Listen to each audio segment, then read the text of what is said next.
At exactly 2:12 a.m. local time, the skies over Iran lit up.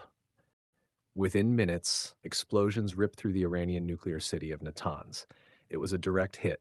Israel had just launched its boldest operation in decades, and Iran wasn't going to stay silent. Hours later, missiles rained over Tel Aviv. Is this just the beginning of a full-scale Middle East war? For years, Israel warned the world Iran's nuclear program was nearing the red line. Despite sanctions, Iran was enriching uranium up to 60% purity, just a step away from weapons grade. Talks had stalled. Patience was wearing thin. Then came Operation Rising Lion. In the early hours of June 13, 2025, Israeli jets, drones, and cyber units struck key nuclear facilities across Iran: Natanz, Fordo, Kondab. And it wasn't just nuclear sites. Residences of high ranking military officials were also hit. Nearly 90 Iranians were killed, including top Revolutionary Guard commanders. The message was clear: Israel would not wait. Just hours later, Iran retaliated with Operation True Promise 3.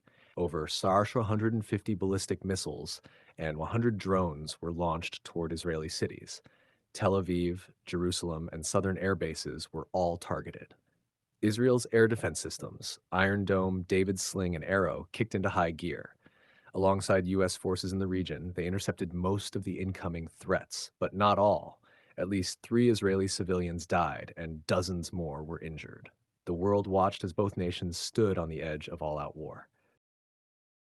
Beyond the missiles and bloodshed, the stakes couldn't be higher. Iran's nuclear program may be crippled or pushed further underground. Israel has proven it will strike first and strike hard.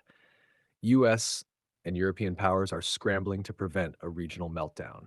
Meanwhile, oil prices soared nearly 7% overnight, Jordan closed its airspace, and Egypt halted gas exports.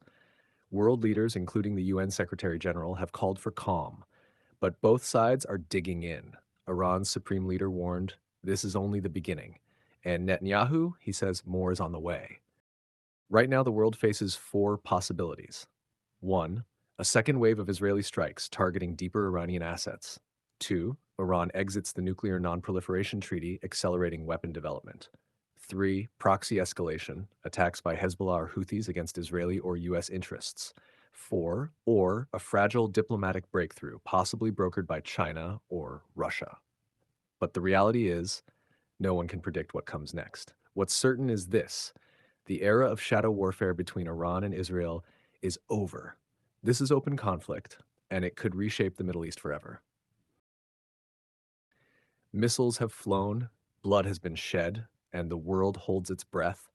Will diplomacy survive the fire, or are we watching the beginning of something far more dangerous?